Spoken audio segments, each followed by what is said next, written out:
step on the court where the legends are made. Fantasy dreams where the stats get paid. Barack Lesnar Barack Lesnar Hoops Fantasy Basketball. Yo, this is Barack Lesnar Hoops with your Week 6 cheat sheet. Before we get started, do me a favor and smash that like button for me and subscribe to Barack Lesnar Hoops if you have not yet. Click that bell notification so you can be alerted when these videos drop. I suggest staying tuned until the end. We're going to discuss the schedule, the top pickups for this week, and why they are the top pickups. Let's get started. So we're calling this week the Thanksgiving Trap. Monday, you have 10 games. Tuesday, you only have 3 games. You really want to note that. Wednesday has 9 games. Thursday has 0 games. No games being played. Enjoy your Thanksgiving meal if you celebrate. Friday, you have 11 games. Saturday with 8 games. And Sunday with 8 games. So we want to be careful that we don't add too many people on Friday and they end up on our bench. So like we discussed with Tuesday only having 3 games, that means it's crucial that you have some players on one of these teams, which are the 76ers, the Clippers, the Hawks, and the Lakers. For Philadelphia, you can look on your wire and you may be able to obtain McCain or Trendon Watford. They're popular pickups right now. For the Clippers, you can consider Kobe Sanders, Bogdan Bogdanovic, Chris Dunn, or Nicholas Batum. For Atlanta, you have games Tuesday, Friday, and Sunday. Zachary Ricochet and Mohamed Gui are options for you. Now, Mohamed value has really been tied to whether you have Onyeka Okongwu or Kristaps Porzingis sitting. If they are both playing, he would take a significant hit. But with a game on Tuesday in a deeper format, might be worthy of consideration. For the Lakers, they don't have a lot of quality streamers, but I will look on your waiver wire for Rui Hachimura or Jackson Hayes if you need some games Tuesday. They also play Friday and Sunday. So these teams are playing 4 games, but they don't play on Tuesday, and they play on that Friday where you may already have a full roster of players. You have Jordan Goodwin of the Phoenix Suns, right now only 12% rostered. He plays Monday, Wednesday, Friday, and Saturday. Vince Williams Jr. plays Monday, Wednesday, Friday, and Sunday. You also have Collin Gillespie with games Monday, Wednesday, Friday, Saturday. Jamal Shead, only 6% rostered for the Toronto Raptors, has games Monday, Wednesday, Saturday, and Sunday. Jordan Clarkson, Cam Spencer, Grady Dick, Jacoby Walter, TJ McConnell, AJ Green are other popular options, also playing 4 games this week, with none of them really being on the light days.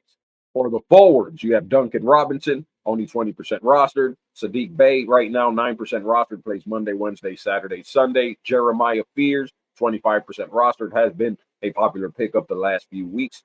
Isaiah Stewart has been a consistent big off of waiver wires for the majority of the season, only 21% rostered. And Kyle Kuzma with games Monday, Wednesday, and a Friday, Saturday back-to-back is worthy of some consideration. For the centers, we have Jay Huff, only 8% rostered, and he's turned it on the last few games, getting you a good amount of blocks and a good amount of threes. He plays Monday, Wednesday, Friday, and Saturday. So the orange tier teams play 3 games, none of them on Tuesday. So you have Noah Clowney with games Monday, Friday, and Saturday. Does have that Friday, Saturday back-to-back. Peyton Watson has gone up in value significantly. I've been singing his praises for a couple of weeks, but due to some key injuries to the Denver Nuggets, including Aaron Gordon, who should be out the next few weeks, has opened up a lot of minutes and opportunity for Peyton Watson to produce. Tyrese Martin, only 2% rostered, has games Monday, Friday, Saturday, and had a career game just yesterday. We will discuss all of these players in more depth, so I suggest you keep watching. Ace Bailey has really turned things around since the beginning of the season, is now 25% rostered, still widely available, plays Monday, Friday, and Sunday. And Moses Moody, 15% rostered, has games Monday, Wednesday, and Saturday. Now, the teams with 2 games, you don't want to ignore them completely because they have some leverage, are Orlando, because they play on Tuesday. They play again on Friday. You have Anthony Black and Jett Howard, who also had a career night last night. We'll be discussing him as well, so stay tuned. For the Wizards, you have Cam Whitmore and Corey Kispert as potential waiver wire streaming options for you. Again, with that game on Tuesday and again on Friday. You can pick them up, get that Tuesday, Friday game out of them, and then go for a weekend back-to-back. And speaking of weekend back-to-backs, the Friday, Saturday back-to-back teams are Milwaukee, Indiana, Detroit, Phoenix, Chicago, the Clippers, the Hornets, the Mavericks, the Brooklyn Nets, and the Denver Nuggets. So if you target players from those teams, you are able to get several games out of them and then drop them Sunday morning and pick up a Sunday streamer to maximize your pickups. By Sunday, you should have a pretty good feel of what categories you need to win in order to win the week, and you want to pick up your streamers to help you win those categories. The Saturday, Sunday back-to-back teams are the New Orleans Pelicans, the Toronto Raptors. You have the Minnesota Timberwolves, as well as the Boston Celtics. Now that we've discussed the schedule, let's do a deeper dive into the players themselves that will be popular pickups this week. Jordan Goodwin is the top pickup today on November 23rd, had 15 points, 10 rebounds, 3 assists with 2 steals. Took 15 shot attempts, has really benefited from some injuries to that rotation, including Jalen Green and Grayson Allen being down with a thigh contusion. Over the last 7 days, Jordan Goodwin is averaging 12.7 points, 6.7 rebounds, 2.7 assists with 2.3 steals, only 1 turnover per game, and shooting 50% from the field on 11.3 field goal attempts per game. He is still very widely available. I managed to pick him up in a deep league last week and really helped me out. So if he's available on your waiver wire, he could be helpful to you as well. Collin Gillespie has been another strong contributor for the Suns over the last 7 days, playing almost 31 minutes per game, 12 shot attempts per game, making 52.5% of those, 100% of his 1.7 free throw attempts per game. 3.7 threes, 18 points, 4.3 rebounds, 5.3 assists, 1.3 steals, no blocks, but only 2 turnovers. That is very nice production from Collin Gillespie. Give him a look if he's on your waiver wire. Jamal Shead for the Toronto Raptors has 2 games in a row with 9 or more assists, averaging 7.3 assists and 1.3 steals over the last 7 days. Jett Howard had a breakout performance against Boston. Took 23 shots, made 11 of them, 30 points with 5 3-pointers, made 100% of his free throws, and got you 7 rebounds with 3 assists, no steals, blocks, or turnovers. Is that sustainable production? I doubt it, but if you're in a deeper format, I would pick him up and see if he can continue it. TJ McConnell has been on a minutes restriction. Over the last 7 days, has only played 15.3 minutes per game, but once that restriction is lifted, we should really see him helping us with assists and steals. Even in the limited minutes he's playing, he's getting you 8 points, 4.7 assists, 1.3 3-pointers made. If you double that to starter minutes, 30 minutes per game, you're looking at 16 points per game and over 9 assists per game with 1.5 steals per game. And he's even helping you from the field, averaging 62.3% on his 5.3 field goal attempts per game. Jeremiah Fears has been another popular pickup over the last few weeks. Over the last 7 days, getting 28 minutes per game, 14 shot attempts per game, making 52.1% of his field goal attempts, getting you 18 points and 1.3 steals per game. Jordan Clarkson is still available on many waiver wires. He is a microwave scorer, and over the last 7 days, we have seen his minutes creep up to 26.3.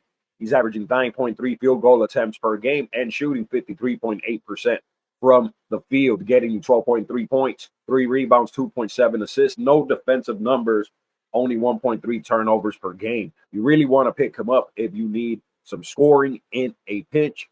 There is some opportunity as long as the Knicks are not at full health. Jared McCain was great last year before his injury, and I think people went into this season with very high expectations for him. He missed the majority of the season with injuries, but we finally learned that his minutes restriction is going to be lifted, and boy, did it get lifted. On November 23rd, he played 25 minutes. After only playing minutes in the teens, he had 15 points, 3 3-pointers, made 11 field goal attempts. We know Kelly Oubre is going to be missing the next several weeks, so it is promising, especially with the schedule that the 76ers have this week. I picked him up in one of my leagues at 3 in the morning, and I didn't even have to wake up to pick him up. That was the coolest part. I'm going to show you what I did, actually.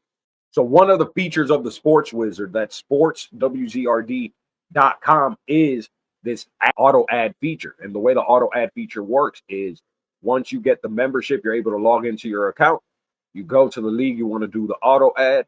So for this league, it was my Barack Lesnar Boss League. And what I did is it let me add Jared McCain and drop David Jones Garcia. And I made a scheduled time of 3:05 a.m. for the pickup. I did not want to wake up to pick him up. I just didn't. I don't want to lose the sleep, but I also didn't want to lose on Jared McCain and his upside. and him playing on Tuesday with the 76ers. So this feature, while I was sleeping, went ahead and picked him up, and he was on my roster in the morning. As far as anyone's concerned, I got up and picked him up as soon as I could, but I did not. That was the Sports Wizard. If you want this feature and many other features for yourself, I suggest you go to sportswizard.com and use my promo code BLH so you can get a discount. Again, that is only one of the many features that you get. Vince Williams Jr. has really stepped things up in the absence of Ja Morant. He is averaging 9.3 points, 8 rebounds, and 10 assists over the last 7 days, including 1.3 steals. 10 assists to only 2.3 turnovers. That is an incredible assist to turnover ratio. Now, it's not all pretty. He is only shooting 34% from the field, but if you can stomach that poor field goal percentage, he is contributing in a lot of key areas. Over the last 7 days, Cam Spencer is averaging 23.3 minutes per game, 10.3 field goal attempts, and making 45% of them. 2.3 3-pointers made with 13 points, 4.7 assists, and only 0.7 turnovers.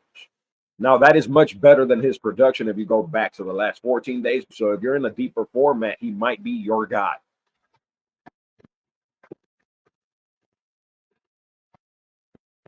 You know, it was not hard adding Gradey Dick to this list. In a deeper format could be helpful to you this week, getting you 8 points, 1 3-pointer made, 47% from the field, 1.5 steals per game. In his last game against Brooklyn, played 19 minutes, had 12 points, 2 steals, 2 3-pointers made. AJ Green for the Milwaukee Bucks has been playing starter minutes over the last 7 days, getting 34.3 minutes, 9 field goal attempts, making 44% of those, getting you 4 3-pointers made, along with 12 points, 3.7 rebounds, 2 assists. No defensive numbers of note, but only 0.7 turnovers. Duncan Robinson has been thriving with the Detroit Pistons over the last 7 days, averaging 4 3-pointers made per game, 14 points, 1.7 steals, along with 3 assists, only 1 turnover per game.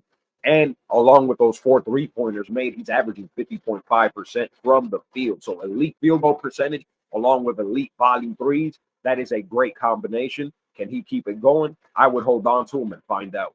Over the last 7 days, Tyrese Martin is averaging 20 minutes per game, 8.7 field goal attempts, shooting 54% from the field, 81% from the free throw line, along with 2.3 3-pointers made, 14.7 points, 3 assists, 1.3 steals, and only 1.7 turnovers. On November 23rd against Toronto, played 24 minutes, had 26 points, 5 3-pointers made, and made all 7 of his free throw attempts. Even got you 2 steals. He's available in a lot of deep leagues. So if you need some production and some upside as a streamer this week, Tyrese Martin might be one of those options for you. Moses Moody has benefited from several key players on the Warriors sitting over the last couple of games. In the last 7 days, he's averaged 30.7 minutes per game, getting 1.3 threes, 8.3 points, 2.3 assists with 4 rebounds, a steal, 2.7 turnovers per game. Over the last 14, the numbers look even better, getting 12.9 points per game, 2.7 3-pointers made with a steal and only 1.7 turnovers. He's probably going to be too inconsistent to be a long-term hold, but if you find out Jimmy Butler is sitting or Steph Curry is sitting or maybe even Draymond Green is sitting, Moses Moody is somebody whose streaming value would go up in that scenario. While Saddiq Bey's numbers don't look great over the last 7 days, he did have a great performance against Atlanta in 27 minutes, had 18 points, 11 rebounds, 5 assists with a steal, only 1 turnover, took 12 field goal attempts, made 50%, and made 5 of his 6 free throw attempts. Over the last 7 days, his field goal percentage is only 33.8, so big improvement over that game. Like we saw earlier, the Pelicans have a strong schedule, so Saddiq Bey is going to be a popular streamer for his offensive upside. Kyle Kuzma has benefited from the absence of Giannis Antetokounmpo over the last 7 days, averaging 25.7 minutes per game, 12 field goal attempts per game, though he's only making 41.7% of them, getting 13.3 points, a steal per game, only 0.7 3-pointers made. This is normally the Kyle Kuzma issue. Outside of some rebounding and some scoring on occasion, he has a lot of deficits in other areas. But as long as Giannis is out, and if you're in the deeply loved league, he's only like 20% rostered right now, he has enough upside to at least consider him as a streamer. We already talked about Peyton Watson earlier, but let's talk some more because over the last 7 days, he is averaging 34 minutes per game, making 6 of his 9.5 field goal attempts per game. That's 63.2% from the field. My favorite part is the block per game that he is getting.